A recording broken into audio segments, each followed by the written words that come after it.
Rusia amenaza con una respuesta militar al despliegue de armas de largo alcance en territorio alemán que anunciaron Joe Biden y Olaf Scholz en la cumbre de la OTAN.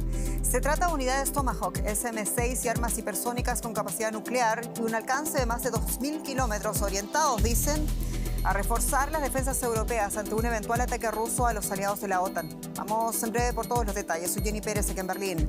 Destacamos. El Kremlin respondió al anuncio de Estados Unidos y Alemania, afirma que habrá consecuencias. El vicepresidente del Comité de Asuntos Exteriores de la Cámara Alta rusa dijo que la respuesta de Rusia debería incluir el despliegue de misiles en Cuba, Corea del Norte, Venezuela y Nicaragua. Ante Volodymyr Zelensky, Joe Biden anunció un nuevo multimillonario paquete de ayudas para Kiev y que Estados Unidos ha creado, además, dijo, una coalición global de 50 países comprometidos con la defensa de Ucrania. En América Latina, Bolivia empeora las rivalidades dentro del partido del gobierno del Movimiento al Socialismo, el MAS. El Tribunal Superior Electoral busca un camino legal para zanjar la cuestión del liderazgo del partido que se disputan tanto el presidente Luis Arce como Evo Morales.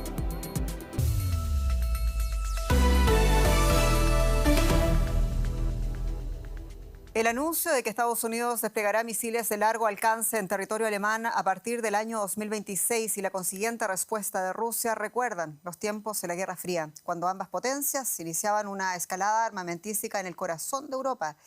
Las nuevas armas en territorio alemán tendrán mayor alcance y poder de fuego para aumentar la capacidad de disuasión ante un eventual ataque a distancia. Recordemos que en la Guerra Fría los despliegues de armas se prolongaron hasta que en el año 1987 se firmó el Tratado sobre Fuerzas Nucleares de Alcance Intermedio que prohibía los misiles nucleares y convencionales con alcance de entre 500 y 5.500 kilómetros. Este tratado estuvo en vigor hasta que Donald Trump retiró a los Estados Unidos en 2019, alegando que Rusia lo había violado repetidamente. Luego, la invasión rusa a Ucrania en 2022 terminó por romper ese status quo entre potencias establecidos tras la Guerra Fría.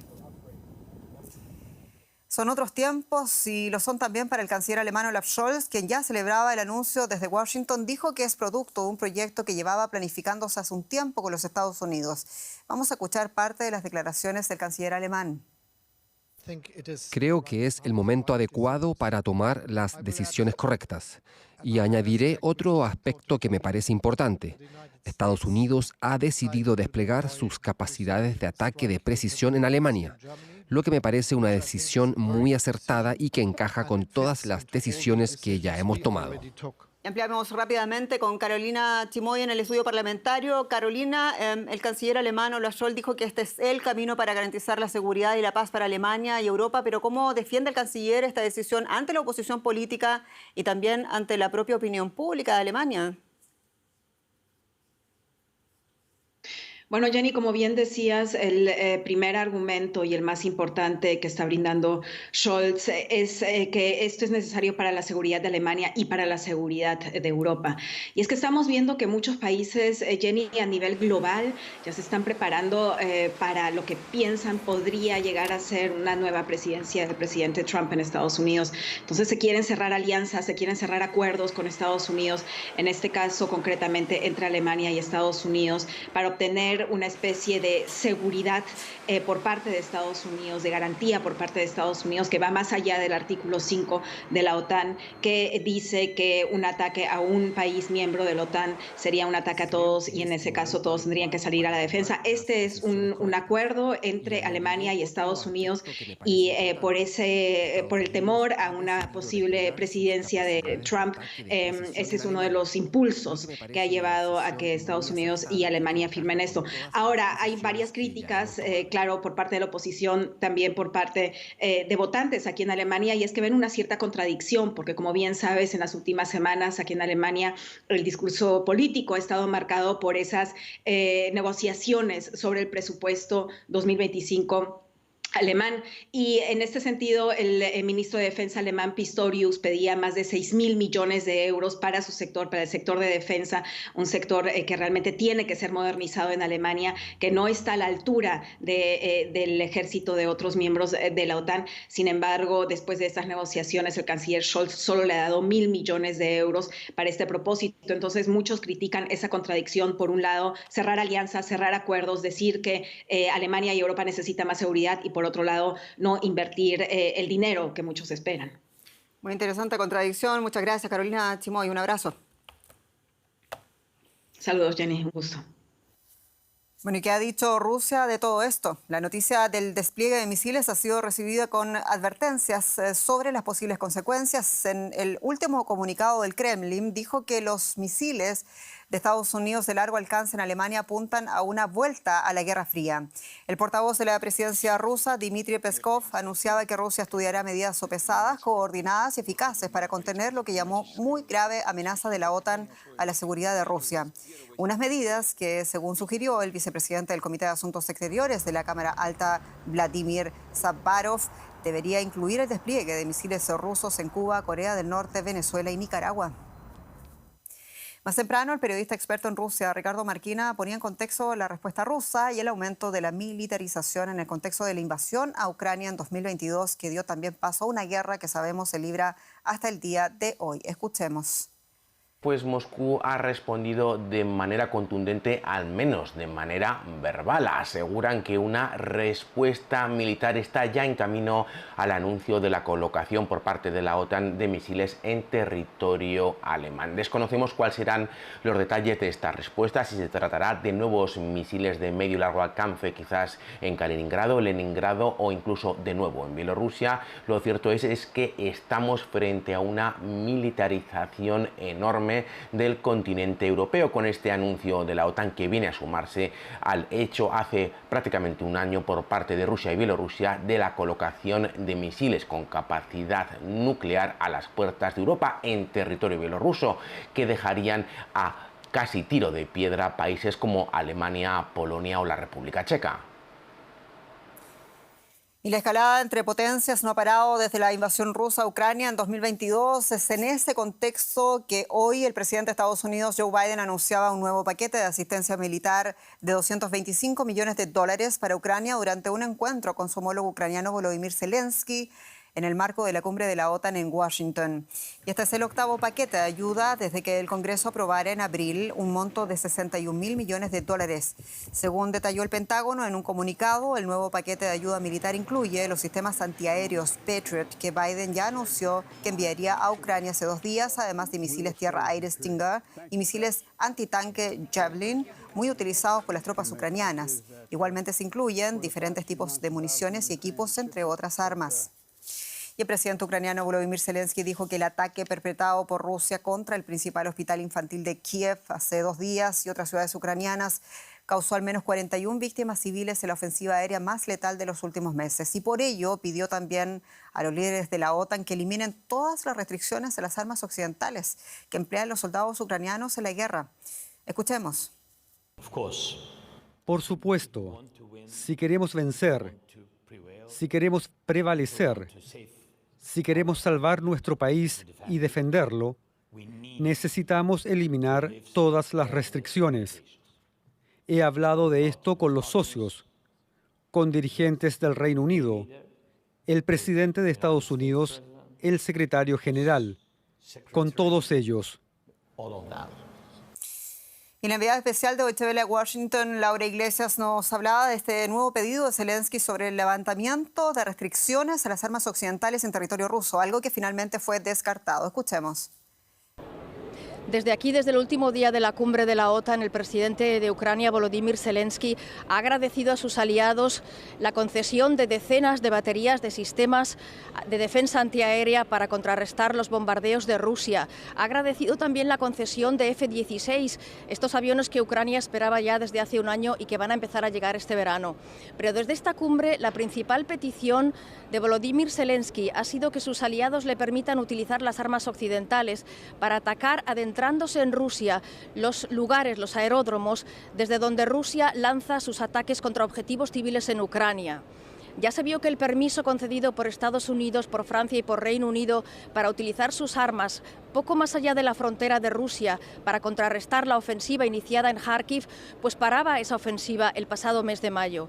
Sin embargo, esta última petición de Zelensky de poder adentrarse más allá en territorio ruso ha sido descartada poco después por el portavoz del Consejo Nacional de Seguridad de Estados Unidos, John Kirby, que decía: no van a hacer esa concesión para que la guerra no se extienda, para evitar una escalada. Así que de momento Zelensky no tiene el sí de los aliados para esa nueva petición.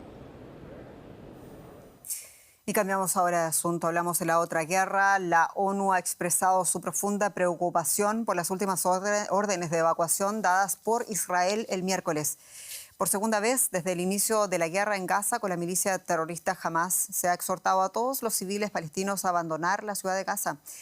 Israel afirma que el objetivo son diversas áreas donde cree los milicianos palestinos reagrupan sus fuerzas debajo de los túneles. El humo se eleva sobre la ciudad de Gaza, pocas horas después de que Israel lanzara folletos exhortando a los residentes a huir y a evacuar la zona. Otra vez. Huyo hacia el sur por el bloqueo de los servicios de telefonía y por las difíciles condiciones de vida. Aquí faltan alimentos y agua. Se reportan decenas de palestinos muertos en toda Gaza en los últimos días, luego de que el ejército israelí intensificara de nuevo sus operaciones contra Hamas. Israel dice que su objetivo es destruir a los milicianos que quedan del grupo islamista. No tenemos ningún interés en dañar a civiles en la ciudad de Gaza o en otros lugares. Estamos intentando golpear a los terroristas desde donde ellos atacan o desde donde tienen su base. El ejército israelí asegura haber retirado sus tropas del distrito de Shujailla, en la ciudad de Gaza, tras completar una operación de 2 semanas allí. Pese a todo, algunos residentes han decidido volver. Tras la primera incursión vinimos y reparamos nuestras casas, y para poder refugiarnos arreglamos las ventanas cubriéndolas con plásticos. Ahora volvemos a Shujailla después de 15 días, y se puede ver la destrucción. No dejaron nada, ni árboles. Esta era una zona muy verde. ¿Qué culpa tienen las piedras y los árboles? ¿Y yo como civil? Mientras los soldados israelíes vuelven a zonas que afirmaron que estaban libres de Hamas, los civiles en Gaza continúan buscando un refugio seguro. Y vamos por la contracara. La periodista Maya Siminovich está con nosotros con las novedades también allá en Tel Aviv. Maya, saludos. ¿Y cómo explican las defensas de Israel volver a lugares que ya habían sido, según dijeron, liberadas de Hamas? Hola, Jenny. Sí, la verdad que no lo explican mucho, no de manera diaria, por ejemplo, porque creo que lo dan por supuesto. Lo que está pasando en Gaza es que los terroristas y los atacantes de Hamas están en los túneles. Los túneles son profundos o profundísimos, de 8 metros, 12 metros, 40 metros. Y no es una leyenda, es verdad aparentemente que Gaza está construida por debajo y protege a los que consiguen estar protegidos ahí, que son Hamas. No es la población civil que está arriba y está sufriendo todo lo que vemos que sufren, de manera que no es tan difícil que se reagrupen, aparentemente, después de que se han destruido zonas y más zonas, porque según vemos también en imágenes que difunden tanto Hamas como la Yihad Islámica en sus medios sociales, la guerra de guerrillas que emprenden contra el ejército israelí es salir de una compuerta de un túnel, 2 o 3 personas, 2 de ellas armadas, la tercera armada con un teléfono, para filmar el poner una bomba en un tanque o en un recinto o un edificio y hacer el mayor daño posible con la menor pérdida de personas de ellos. De manera que ellos salen de los túneles y regresan. Supongo que esa es la manera en la que se explica más o menos por qué siguen reagrupándose y siguen estando activos en varias zonas. Civiles como escudos humanos, Amaya, mientras los negociadores avanzan también en las conversaciones en Israel, empiezan esas investigaciones internas de los errores, de ese enorme fallo de seguridad garrafal que cometió el ejército y también todo el establishment de seguridad de Israel aquel 7 de octubre. ¿Qué pasó hoy concretamente en este tema? Hoy ha sido un día que está muy lleno de una única noticia, que es que 2 altos mandos del ejército fueron al kibbutz Be'eri. Eligieron esto como ejemplo para para empezar a explicar qué es lo que pudo haber pasado. Han hecho un informe muy exhaustivo de qué es lo que falló ese día. Como ha sido también un acto dramático donde fueron al kibutz y pidieron disculpas a la gente por no haber estado allí. Es la primera vez que han verbalizado, los hemos abandonado y vamos a tratar de corregir nuestros errores. Es algo también que desafía bastante lo que Netanyahu ha estado proponiendo, que es un poco borrón y cuenta nueva. E incluso su ministro de Defensa hoy ha dicho que también él tiene que ser investigado y que el primer ministro tiene que ser investigado y que todo el mundo tiene que ser investigado. Así que el país hoy está en ese clima de no nos sirve de nada saber cuánto nos habéis fallado porque los muertos están muertos, pero el ejército dice que eso es muy importante para ellos para que no se vuelva a repetir una nueva masacre así. Y de hecho van a ir punto por punto, kibutz por kibutz y fallo por fallo, o eso dicen. Maya Siminovich, muchas gracias de nuevo por esta información allá en Tel Aviv. Gracias, Jenny. Y cambiamos ahora de asunto, vamos a hablar de economía con mi colega Belén Palancar. Muy bienvenida. Gracias, Jenny. Pues sí, vamos con este importante y revelador informe de la Conferencia de Naciones Unidas sobre Comercio y Desarrollo, que pide una mayor sostenibilidad para mitigar el creciente impacto ambiental de la economía digital. En su informe anual, la agencia advierte sobre los daños climáticos y medioambientales, por ejemplo, debido al aumento del consumo de electricidad, agua y materias primas. A esto se suma el cada vez mayor número de dispositivos electrónicos y el consiguiente incremento de residuos. El informe destaca también la carga desproporcionada que soportan los países en desarrollo, aunque señala la oportunidad que representa la economía digital. Y es que la creciente demanda global de minerales críticos está impulsando la inversión extranjera directa en América Latina. La ONU hace un llamamiento para que desarrollen soluciones sostenibles. Lo comentamos con Clara Inés Pardo, doctora en Economía. Gracias por estar con nosotros. En primer lugar, señora Pardo, para ponernos en contexto, ¿cómo se compara el impacto ambiental de la economía digital con otros sectores industriales? Bueno, buenas tardes a todos. Pues básicamente el impacto se puede comparar de dos maneras. Primero, pues nosotros sabemos que la industria digital tiene temas de manufactura y también de servicios, donde podemos decir que son intensivas energéticamente estos sectores productivos debido a que requieren muchos usos de energía, primero para producir los aparatos y en el consumo, especialmente tecnologías como el blockchain requieren de mucha energía para poder decodificar los códigos. Entonces esto hace que pensemos que este es un sector intensivo energéticamente y que en la medida que crece la población pues vamos a necesitar más energía. Se estima que en el año 2050 vamos a tener que utilizar para solo la transformación digital entre 2 y 3 veces más de la energía que estamos utilizando actualmente. Señora Pardo, por una parte, ¿qué estrategias podrían adoptar estos países para mitigar estos efectos negativos de los que hablamos? Y por otra, ¿cómo concienciar entonces a los consumidores?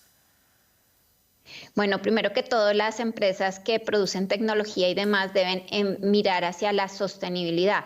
Y mirar hacia la sostenibilidad implica que realicen procesos de, por un lado, eficiencia energética, mejor uso de los recursos, también procesos de economía circular para todo lo que son los e-waste o residuos electrónicos que se manejan. Y por otro lado, el consumidor, al ser más consciente que a pesar de que tenemos todas estas ventajas con las nuevas tecnologías, tenemos también que ser muy mesurados en los consumos energéticos que hacemos de ellas y también tener decisiones de compra que sean más atractivas en el tema de mejores eficiencias energéticas, mejor procesos de reciclaje y reutilización de estos aparatos electrónicos, para lo cual evitar sobre todo consumos excesivos, es decir, hay que buscar eficiencia energética y cerrar la circularidad o ser más circulares en todo lo que es el consumo y producción de estos dispositivos electrónicos o procesos electrónicos que tenemos. Y por último, si dejamos de lado este impacto medioambiental, muchos países en América Latina están recibiendo inversión extranjera para obtener esas materias primas necesarias. ¿Valoraría esto como una oportunidad para la región? Sí, es una oportunidad en la medida que también estas inversiones puedan aportar a la sostenibilidad, es decir, son recursos frescos que entran a estos países que deben promover el desarrollo sostenible de estas regiones. Es decir, En la medida que hacemos explotación de estos minerales, las regalías que se producen deben apuntar al desarrollo y buscar alternativas para nuevos procesos productivos que sean más ecológicos, más limpios, y también ayudar a cerrar brechas digitales. Es decir, que estas inversiones deben apuntar a cierre de brechas digitales, a un desarrollo más sostenible y que a estas regiones puedan realmente poder generar procesos de desarrollo sin demilitar recursos naturales y apostando también a tener transformación digital efectiva. Doctora Clara Inés Pardo, muchísimas gracias por esta conexión con DW. Muchas gracias a ustedes y espero que la información sea de interés para todos. Así es, sí ha sido, por supuesto, de interés, pero seguimos contándoles cosas para ustedes. Jenny.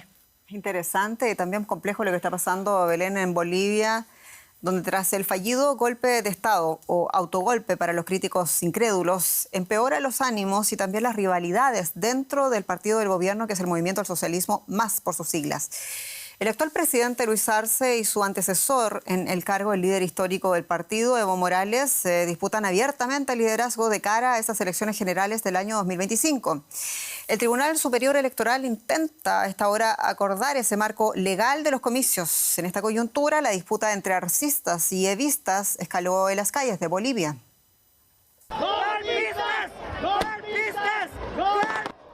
Estas imágenes reflejan la división política en el seno del partido de gobierno en Bolivia.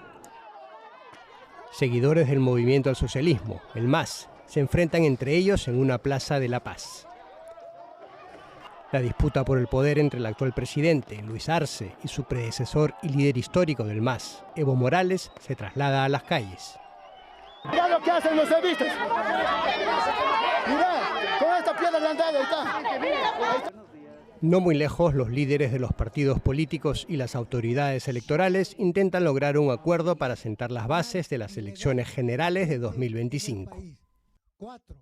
Los asistentes, de manera unánime, piden a la Asamblea Legislativa Plurinacional aprobar una ley que suspenda las elecciones primarias para la gestión 2024. Morales aspira a volver al poder en 2025. El expresidente, que ocupó el cargo casi 14 años entre 2006 y 2019, dice que apoyará el pedido de que se suspendan las primarias solo si la autoridad electoral lo reconoce a él como líder del MAS, para poder quedarse con la candidatura del partido. El enorme peso político de Evo Morales ha resquebrajado el partido de gobierno desde hace tiempo. Morales se vio forzado a renunciar a la presidencia en 2019 en medio de acusaciones de que intentaba perpetuarse en el poder. Morales y Arce organizaron en los últimos meses congresos separados del MAS, en los que cada uno reclamó para sí el liderazgo del partido. Un turbio intento de asonada militar ocurrido a finales de junio también acentuó la discordia entre ambos. Arce denunció que se trató de un golpe de Estado fallido, mientras que Morales asegura que fue un autogolpe del presidente para intentar subir su popularidad. No sé qué clase de golpe será, pues. La disputa por el poder se calienta cada vez más en Bolivia. Arce quiere seguir y Evo Morales no parece dispuesto a retirarse. En la ciudad de La Paz está la periodista Tania Frank tomando también el pulso a esta pugna por el poder en el Movimiento al Socialismo allá en Bolivia. Tania, saludos. Tanto Luis Arce como Evo Morales reclaman para sí la representación del MAS de cara a esas elecciones del próximo año, movimiento del que uno es el fundador y el otro es el presidente. ¿Quién es el legítimo líder del MAS hoy y qué va a hacer el Tribunal Supremo Electoral para zanjar este tema? Jenny, muchísimas gracias. Una pregunta compleja sin duda alguna ante el panorama de división, de polarización que se ve en el partido del Movimiento al Socialismo, como bien lo decías, también disputado por Luis Arce y también Evo Morales. Y esta disputa, como lo han visto, se ve en las calles, se ve en los congresos, se ve en las reuniones donde están participando los militantes del Movimiento al Socialismo, y también esta división se ha trasladado a la Asamblea Legislativa, donde ahora hay hay diputados parlamentarios que están en la línea de lo que han denominado que son los que apoyan a Luis Arce, que son los arcistas, y los diputados que apoyan a Evo Morales, que son los evistas. Esta división ha generado una polarización total del partido más grande de Bolivia, del Movimiento al Socialismo, y sin embargo también tiene que ver con las candidaturas a elecciones. Luis Arce no se ha pronunciado oficialmente si va a ser o no candidato a presidente. Sin embargo, el expresidente Evo Morales en todo caso se enfrenta a un fallo del Tribunal Constitucional que lo inhabilitaría para ser candidato a presidente. Es un panorama complejo al interior de este partido político. Bolivia no necesita más polarización política. Tania, el MAS es el partido del gobierno y es el más importante de las últimas décadas en Bolivia. En términos electorales, ¿cuánto puede terminar costando esta disputa interna? Bueno, desde el Tribunal Supremo Electoral se invita tanto a Evo Morales en la última reunión que han tenido el día de ayer para poder delinear algunas actividades que se van a desarrollar rumbo a las elecciones judiciales, en todo caso también, y elecciones presidenciales. Se ha reunido el Tribunal Supremo Electoral con líderes políticos, ha invitado a Evo Morales, también al presidente Luis Arce. No hay ahorita una cabeza que esté de frente hacia el Tribunal Electoral. Sin embargo, el Tribunal Electoral ha señalado que la prioridad ahora es las elecciones judiciales. Ya han firmado un acuerdo donde se va a anular las elecciones primarias, ¿no? Evo Morales no ha firmado el acuerdo, ha puesto condiciones para firmar el mismo. Sin embargo, desde el Tribunal Electoral se está trabajando en un proyecto de ley para poder anular las elecciones primarias y priorizar las elecciones judiciales y posteriormente las elecciones presidenciales. Muchas gracias, Tania Frank, en La Paz. Y cambiamos totalmente de tono para fijarnos en lo siguiente. Imagínese usted ir remando en un botecito y encontrarse de pronto con unas 1000 ballenas. ¿Sentiría emoción o sentiría miedo? Bueno, eso es lo que le pasó al protagonista de esta historia, el británico Tom Haddington, quien se había propuesto nada menos que cruzar el Atlántico Norte. Y aquí les vamos a dejar las emocionantes imágenes de ese momento. Esto es genial. Un grupo de ballenas rodea mi bote.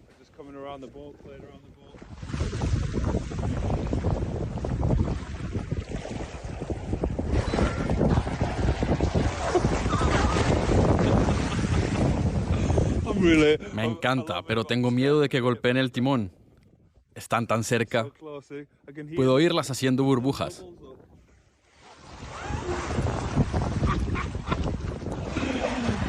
Es increíble. Wow. Hay momentos en la vida y ese momento. Bueno, con esto nos despedimos. Son tiempos complejos y estamos aquí contando las noticias desde el corazón de Berlín, Deutsche Welle. Soy Jenny Pérez. Ha sido un gusto, como siempre, acompañarles. Hasta pronto.